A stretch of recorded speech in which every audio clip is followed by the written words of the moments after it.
Hey, welcome back to Wrench Wench Worx. I'm Jenny, and today I woke up with really only two things on my mind: machining and football. You see, our pack is taking on the Bears on our own home turf over at Lambeau there this weekend, and I thought it'd be a great time to make some cornhole boards and maybe broach the subject of work coordinate systems. As you can see, my buddy Lena here is sporting her gridiron, and I thought maybe I'd step you through some real basic machine part setup. So, if you caught my setup video, you probably recall us talking about referencing the machine, how when you first power on the machine, it's one of the first things you do. If you didn't catch the setup video, that's fine. I'll give you a quick, brief recap on that. So when you're waking up the machine, it has no idea where it is in space and time. It's because the stepper motors have no memory. And so all we're going to do is run it to its limit switches or proximity switches using the reference commands on the controller. And every controller is going to be a little different, but it could be the home switch, it could be the reference switch, or it could be the limit switch. They're all kind of interchangeable. Basically, you're just kind of reorienting the machine so it knows where it is. Kind of like I will be reorienting myself, I'm sure, on Monday morning after a full day of tailgating and watching the Packers. So I just want to give you a quick little play-by-play on what's going to happen here. So I'm going to scooch over to the control in just a sec, and I'm going to hit reference X, reference Y, and reference Z. What you'll see on the machine is that Lena's going to scooch up and over and forward. And she's just moving towards the proximity switches. Once she gets to where that switch is picked up, she's going to stop, and that is going to be her home position.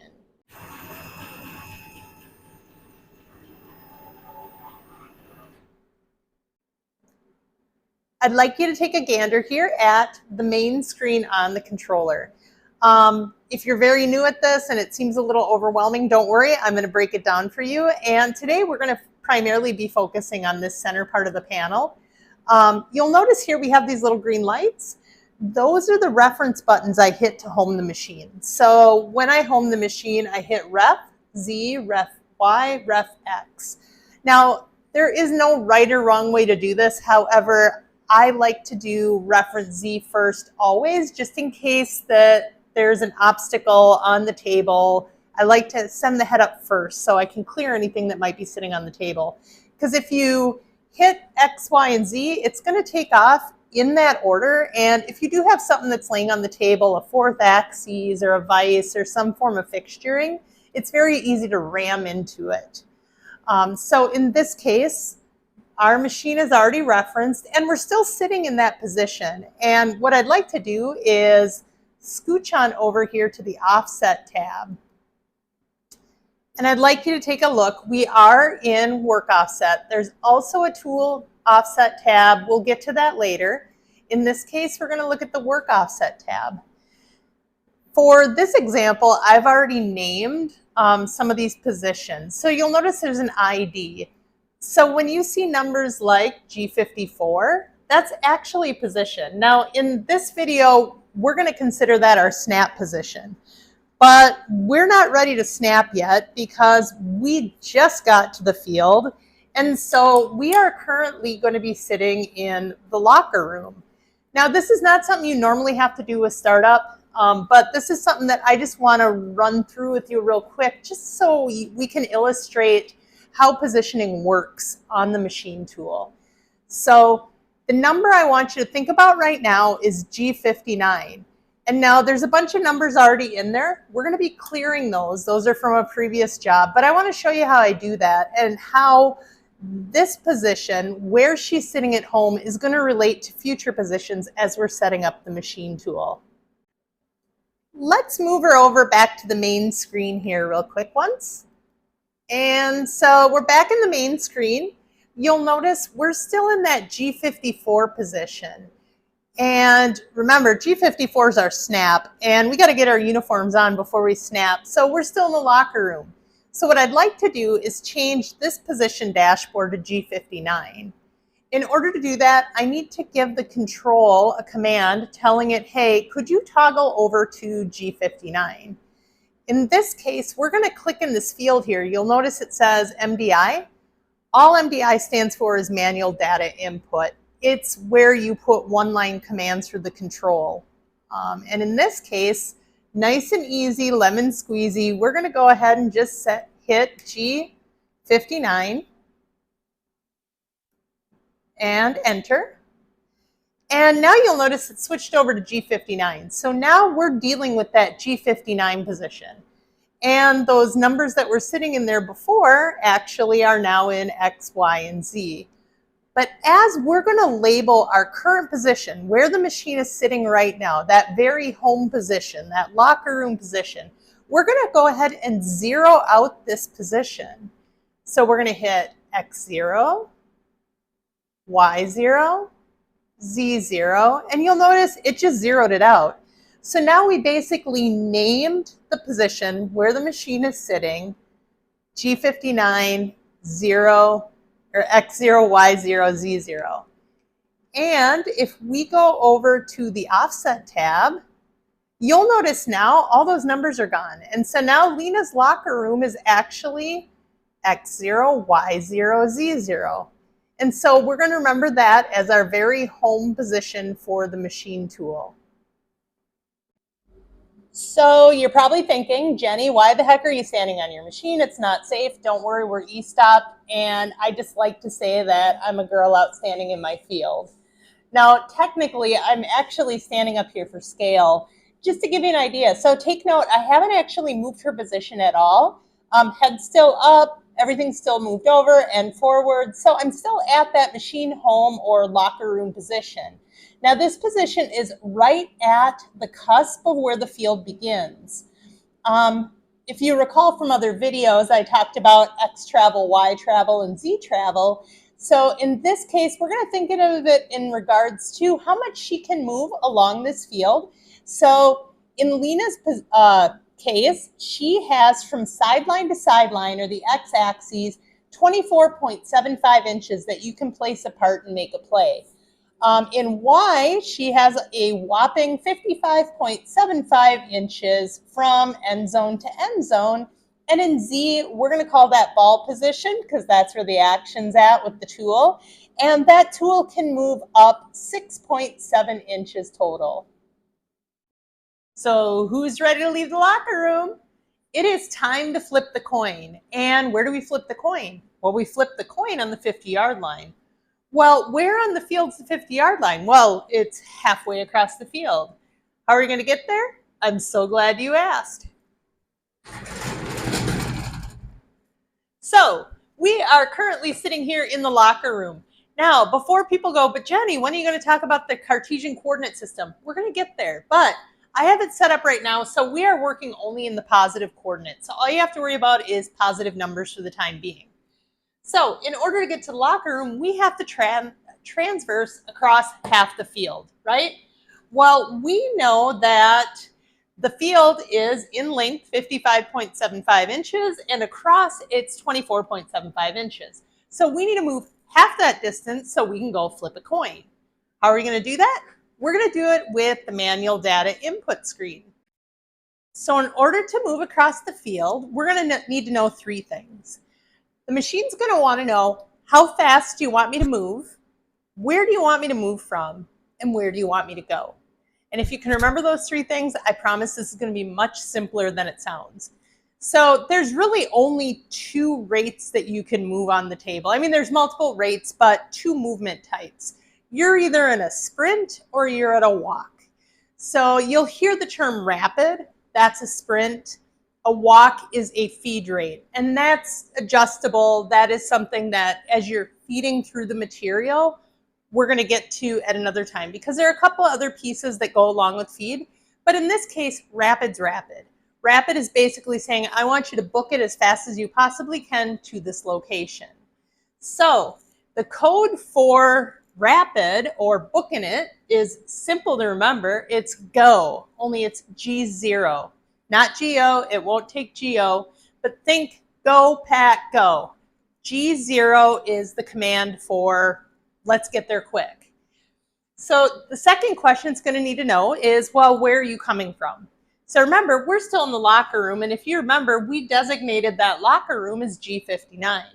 So we are going to tell it to run G0, from the locker room, G59, and we're only going to move an X and Y. We don't want to move the Z. We're not doing anything with the ball yet. Remember, this is only a coin flip.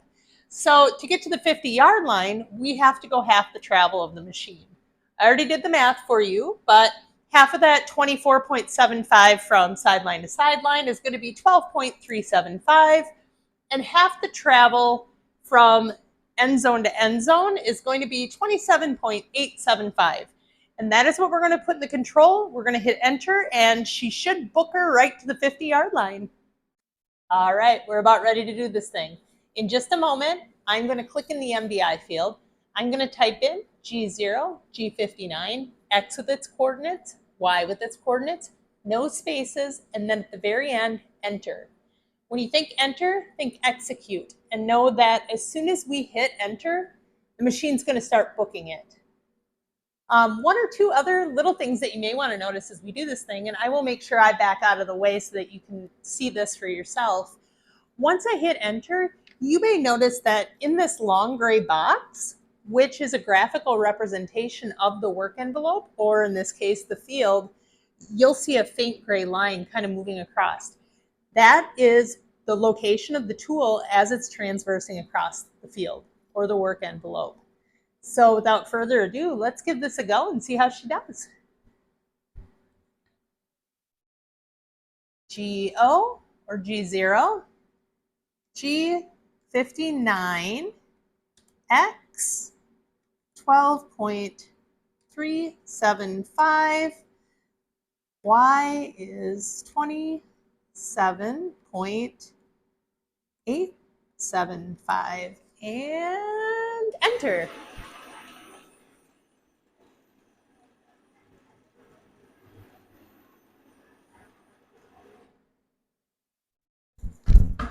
If we did it right, we should be right on the 50-yard line.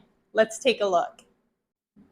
Just to give you a bit of a visual, I'm going to go ahead and throw this straight edge right across the back of the 50-yard lines just so you can see.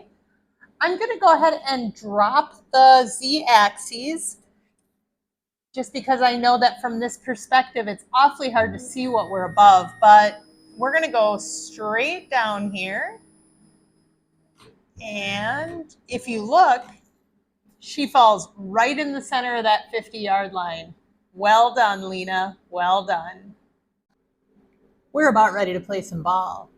A few things to keep in mind. Just like football, with machining, you have the entire travel to set up your workpiece. Kind of like when you're playing football, you can run a football play anywhere within the football field as long as you stay within bounds. Same kind of thing with machining. When I think about setting up a machine tool program, typically I'm thinking about, all right, I'm going to run a play, and I have a limited amount of space in which I can run that play. Same kind of thing here. So what we're going to do is we're going to take apart, and I just got this piece of pine that I painted to kind of match my jersey here, and we're going to run a sample program. Now, it doesn't matter if I set up the part down here, if I set up the part way back here, if I put it in the middle of the field. As long as I'm within bounds, I should be able to run that play.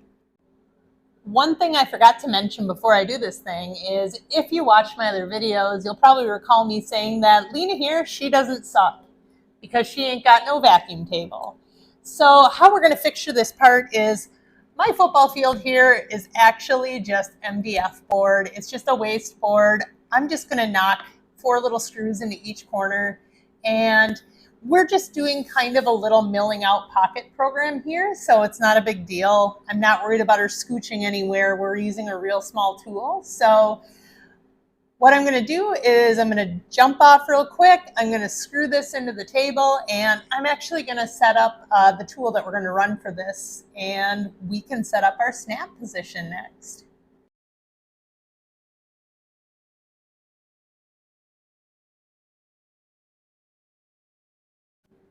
I've got my part screwed down. I got my tool in the spindle. Now I need to tell Lena here where my part is within her work envelope, because unfortunately Lena here doesn't have eyes or ears. And so I need to be her eyes and her ears. Now, who determines where we start in a part? Well, that's generally going to be the programmer. And as I'm a one-woman shop, I am the programmer and the machinist, and so I chose this time. Now, because I want to keep it simple for this first part, I'm going to use the lower left-hand corner of the part. The reason being, remember when we were talking quadrants just briefly a little bit ago, is I want to keep all the numbers positive, at least for this first example. And so we're going to go in the lower left-hand corner, which means we're going to bring the tool down so it's right on the corner here, and we're going to run our tool path in this part, which is all going to be kind of a positive quadrant. So you've probably heard the term part origin, possibly. It's your X0, Y0. And so just like following a map, you got to start from somewhere, right? So when you're looking at GPS, you're either starting from work or at home, or there's a starting point. So we're just defining a starting point or a reference point. And when you look at the numbers that come off of that, those are all numbers based off how far away it is from this part that we're going to set here. Now, when I think football, I think, where does the ball usually originate from on any play? Well, almost every play starts at the snap, right? So who does the snap? Well, generally, that's going to be the center. And so how I remember how I said we're going to have our snap position, which is G54. One way I like to remember it, and if you're a Packer fan, this might work. If you're a Bears fan, maybe not so much. However, how I like to think about it is when I was just knee-high to a grasshopper watching Packer football, Larry McCarron was the center for the Green Bay Packers. And I remember cheering for Larry when I was just a little one, and now as an adult, Larry McCarron and Wayne Larrivee are my two favorite football announcers of all time. And believe it or not, when Larry played for the Green Bay Packers, guess what his number was? 54. So to me, when I'm setting up the machine, a lot of the times I'm thinking, oh, got to set up my Larry. Now, if you're a Bears fan, you might not be as much of a Larry fan. However, you could always consider it setting up your Urlacher.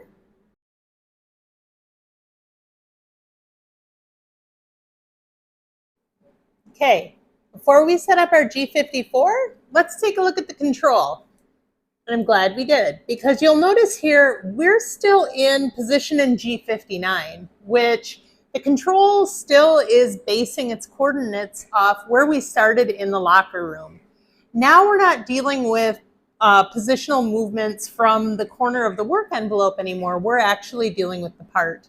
It's going to be set up almost the same way, but we do have to tell the controller that we are setting up a new 00 based off G54. So we're just going to, in the MBI line, type in G54 and enter. And you probably notice that it toggled here to G54. So just like we did when we set the locker room position, we're going to go ahead and, at least on X and Y, hit 0 and 0. And now I bet if we pop on over to that offsets tab and we take a look at G54, our snap position is going to be 6.1619 and 11.7813. So what does that matter? Well, if you were to measure approximately from the corner of where we set that locker room position, which was, if you recall, the extreme home position of the machine, it's going to be about 6 inches scooted to the right, or 6.1619 to the right, and about 11.7813 inches from the front of the machine. And that's kind of why I did that first initial exercise. So you could take a tape measure if you just wanted to do a sanity check and just whiskey eye it a little bit and see, like, how far am I from that corner? It should be awfully close.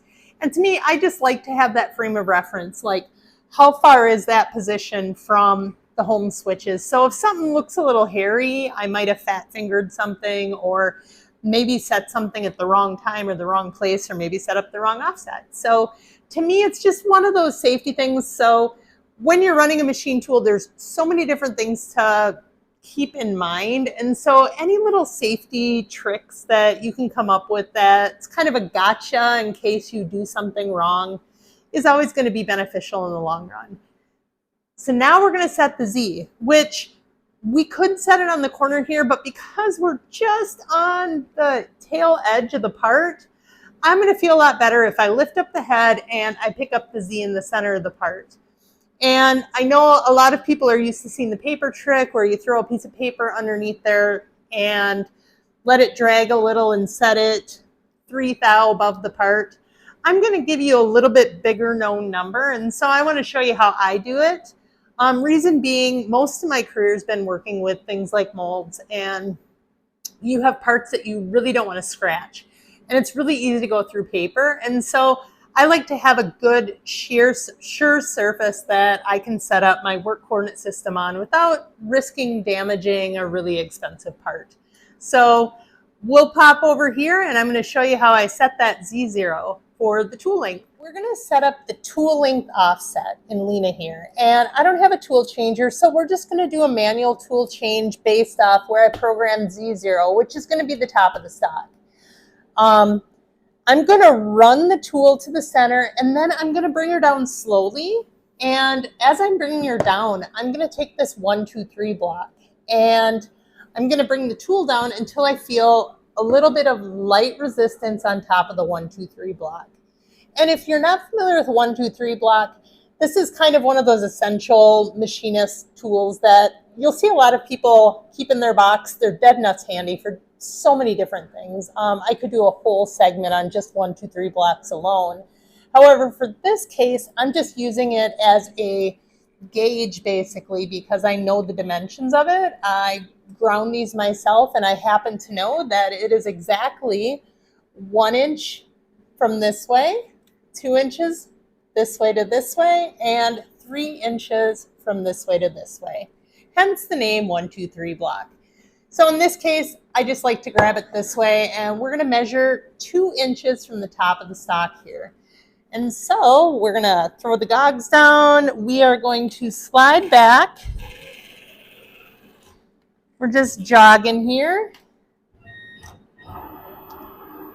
And I'm going to go ahead and bring her down nice and slow. You never want to bring her down on the block, and it's part of the reason we're wearing safety glasses. Anytime I'm going down on anything, or there's a chance I could get something in the eye, I throw these on. But what I wanted to tell you is, you know, it's like, well, I'm just touching off a tool. Why would I need safety glasses? You wouldn't believe how easy carbide busts, and the last thing you want is a piece of carbide stuck in your eye.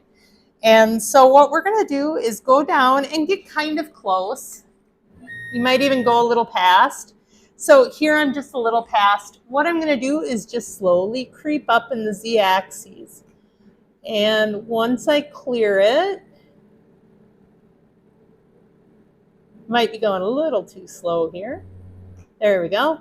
So I'm close, and what I'm going to do is I'm just going to lightly step down until I can just feel my tool drag.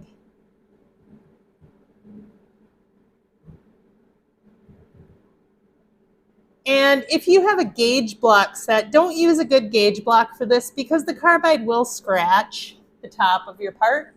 So here I got a little drag. So I know that I am 2 inches from the top of my part. So let's go ahead and input this into the control quick. And now I'm going to go, instead of hitting Z0, if I was right at the top of the surface, I'd go ahead and hit Z0. But in this case, I'm actually 2 inches above or positive from the top of the part. And so all I'm going to do here is hit 2.0 and enter. And so if I were to drop down another 2 inches, I would be right at the top of my part. One other thing before I forget is when you're setting up your tool length offset, you want to make sure that, you'll see there's a T number down here. You want to make sure that the tool that you're setting up and touching off is the tool you're using in your program. And being this is a single tool run, I generally set my default as tool 1 is my first part, so I don't have to think with it a whole lot.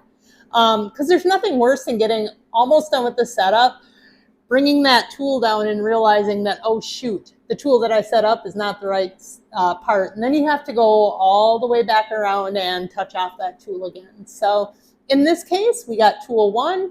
We're 2 inches above the part. Let's bring the program in. So what I did was I popped over to the file tab here because that's where the files live. I grabbed the file that I wanted from, it would be from my USB drive, and I just scooched it on over here and then found the file that I wanted to run, which is under machine coordinate system. And I have this program that I wrote called Wrench Wench Worx Tool Motion. And so this is just kind of our first little sample piece. It's probably going to throw a few alarms. I do some crazy things with tool paths that sometimes it says, hey, that's kind of a weird tool path. Yeah, I know. I'm not worried about it. We're cutting wood. So what we're going to do is double click this. And just as expected, my status tab is turning yellow. I always do check just to make sure it's not saying I'm going to over travel or that there's something really hairy or wrong with my program that could possibly cause me to crash.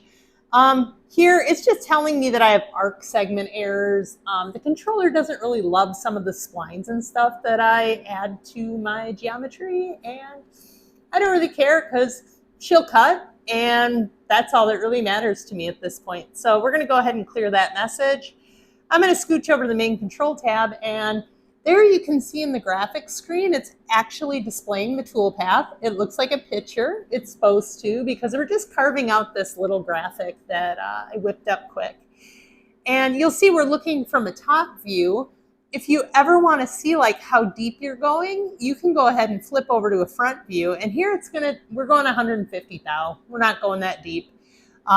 You can see our clearance plane is at 0.6, top of parts right here. So you see that little genome in, and you'll see that we're going to a depth of negative 0.15. No surprise here because I wrote the program. So I like to run everything in isometric view just because it kind of allows me to see, like, as I'm coming down, if I'm going to be like going too deep in some spots or if there's anything that just really looks a little unusual. This doesn't look unusual to me. So what I'm going to do is take my 1, 2, 3 blocks off the table, and I'm going to hit cycle start, let this run. I'm not going to put on my dust collector system for running these parts, just because you lose visibility on it. It's not going to kick up all that much dust, and I'll go upstairs, eat some pizza, maybe do a time lapse for you guys, and then chop back it off, and then we'll get on to our next component. All right, want to run you past this screen real quick before I hit cycle start and kind of give you an idea of how I like to prevent potential future crashes. So almost every program I run is a one-off. So typically when I'm running a program, it's the first time I ran the program, and chances are it might be the last time I run that program. But what I like to do as a safety precaution is I like to start out slow until I know that the machine is going to do what I programmed it to do. How I generally gauge this is I watch this DTG screen, which stands for distance to go, as the tool's creeping up. So what DTG does is it keeps track of each linear move, and it tells you how much further you're going to move directly in that axis before it changes direction or goes to the next line. And so in this case, I'm going to have you keep an eye on the graphics screen because you're going to actually see the machine tool move in the graphics screen. You can see that little gray line right there. It's an itty bitty tool. Hopefully you can see it. And we are going awfully slow right now. Now, if I turn this up, this is the rapid right here. And you can see it's going pretty fast now. Once I get close, I go ahead and slam that down. And here it says distance to go is a hair under, 3/8 of an inch, a little more than a hair under 3/8 of an inch. But what I like to do then is toggle over to the front screen and take a look at it and say, okay, yeah, that looks about right. Here it says we're going down to negative 0.15. We're still going to wrap it another negative 0.320. I'm good with that. Now it's going to start the feed. And we're just a hair under 100 thou for the feed plane. I'm going to take a look at the machine, and it actually looks good to me. So what I'm going to do is I'm just going to roll this up, make sure nothing crashes. You can see it's actually now feeding kind of into the workpiece. And I'm going to roll my feed rate up a little. And now we're actually cruising and cutting the part. She seems to be handling just fine. And so what I'm going to do is knock her up to 100% and let her buck. I'll put it in isometric view, and what I'm probably going to do is, my phone's almost dead, so I'm going to capture a time lapse of it running this part for you. I'm going to go upstairs and eat some sausage and olive pizza, and then I'll be right back down for the next part.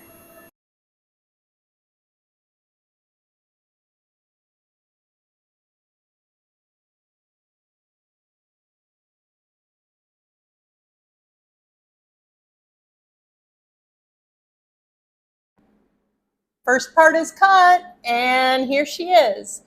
And there's actually a darn good reason why I like to use this graphic first when I'm working with people who are new to CNC. The reason being that even people who have been running CNC for a while can get a little discombobulated on directions. It's not as black and white as you'd think.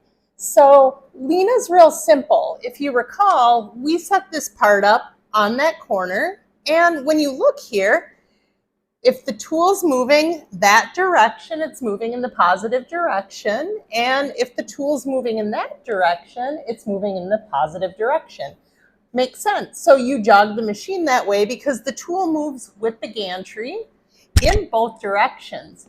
Now, if we were to run over and start jogging Oli around, it's actually going to be flip-flop. The reason being, if you think about it, if you know it says tool motion. That's the motion that the tool's actually moving. So Oli has a moving table, and his table moves in X as well as Y. So the tool, as it's coming down from the spindle, if you move your table in what you presume to be the X positive direction, the tool's actually moving in the negative direction. So when you jog, you're actually going to want to jog the opposite direction than what you would think is proper in the Cartesian coordinates. Same thing with Y. Now, fortunately, on both Oli and Lena and Helga as well, the tool still moves up and down in Z. So Z positive is still up, Z negative is still down, but X and Y can be a little cattywampus at times. So I like to have a graphic like this kind of displayed somewhere on the wall in my shop when I'm programming, because there are some times it's just like, shucks, I kind of need a little reminder. You can get a little, especially when you're flipping between machines, you can get a little bit confused. Just kind of, I guess, part of having a human brain. But what I'd like to do is, I'll see if I can't make a download of a PDF or a vector file of this available. And if you want, print it out, slap it on your shop wall next to your tap drill chart. I know that I still use it from time to time, just when I'm feeling like, okay, where's my brain today? Oh, shoot, that's right. Oli, his table moves that way.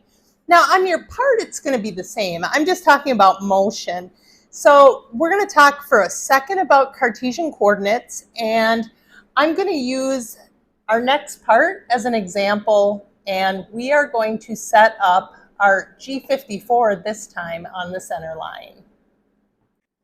We're getting there, and we are almost ready to set up our cornhole board. I just wanted to take a brief moment to talk about Cartesian coordinates. Don't worry, there won't be a math quiz, and there won't be any whiteboard lectures on this. I'd rather show you. And I'm first going to start with this little guy. I'd like to take a moment, too, to thank Tom McDunn and Holly over at the Roan State Business Incubator in Crossville, Tennessee, for giving me this little guy, because I find it really helpful when I'm working with students just to have visuals. So if you recall, when we set up that first part program, we had done it in the corner. We're going to pretend that this was the part, and everything to this side and to this side, basically everything on the part is going to be positive for that one. Now, it's going to be the same case here, but we're going to use the whole Cartesian coordinate system here. So with this little genome and doodad, you'll notice that every direction with the sticky outy parts is going to be positive. Blue represents Z, so up is Z plus. Red represents X. X is going to be moving over here to the right. And Y positive is going to be moving back. So same principle. When you're working with all four quadrants, you're just going to know that if you're moving in the opposite direction of the sticky outy thing, that it's going to be a negative. So using nothing but the best technology here at Wrench Wench Worx, I went ahead and marked up my part using a straight edge to find center. It was nice and easy, lemon squeezy, because this guy is actually pretty nominal. 36 inches in Y and 24 inches in X. So I just had to divide by 2. So I just took the old straight edge, put a center mark on there, marked her with some tape, and you're going to see here, just like the first part, this first quadrant, everything's going to be positive. We have X positive, Y positive. When we scooch over here, now we're scooching over in the X negative direction, but the Y here is still positive because it's still to the back of that line. When you go to the front, you look, we have X negative because we're moving in the negative direction from X here, and Y negative because we're moving to the front of the table. And of course, in our last slot here, we are moving in the X positive direction, but we're at the front of this line, so we're in the Y negative. It takes a little bit of time to get used to, but really when you have any kind of visual, it can be really helpful because sometimes it's hard to see it in your head unless you're actually looking straight at it. You'll get the hang of it. I just want you to know that this is a really handy thing and concept to understand because you're going to be using the same concept whether you're programming or setting up the equipment or doing modeling. So I wanted to run this past you real quick once. We're going to do like we did in the first part, and we are going to bring the tool to the center line, and we're going to call this our G54 because the other part's done. We've already taken it off, so we're just going to reassign that G54. No reason to throw in any extra offsets. G54 is kind of standard. And we're going to rename this position and pull up the program.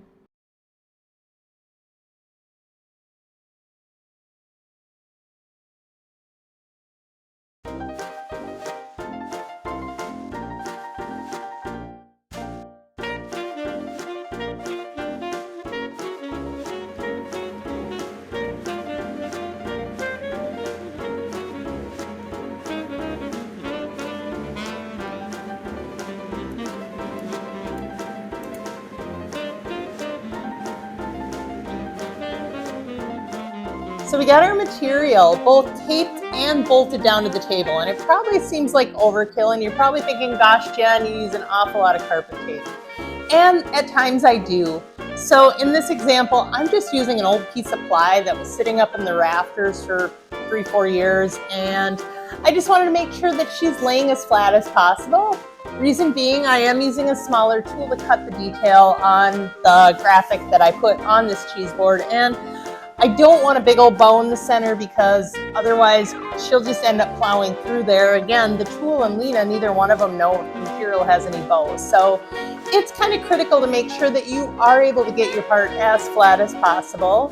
I put a ton of screws in it. To me, not a big deal. It's a cornhole board. It's not like modern art or anything for aerospace. So don't really care if it's super fancy or not. It's just cornhole. So what I'm going to do is set up a time lapse. I'm probably going to go upstairs and eat some cold pizza. It's after midnight here, and we have about 36 hours before we have to get to Lambeau. So I want to get going on both these boards so tomorrow we can do assembly on it. And I will pop in with you as soon as the boards are done cutting in the CNC.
burns. The ring of fire. Ring of fire. Is it too big? This way. Bench it with the first down.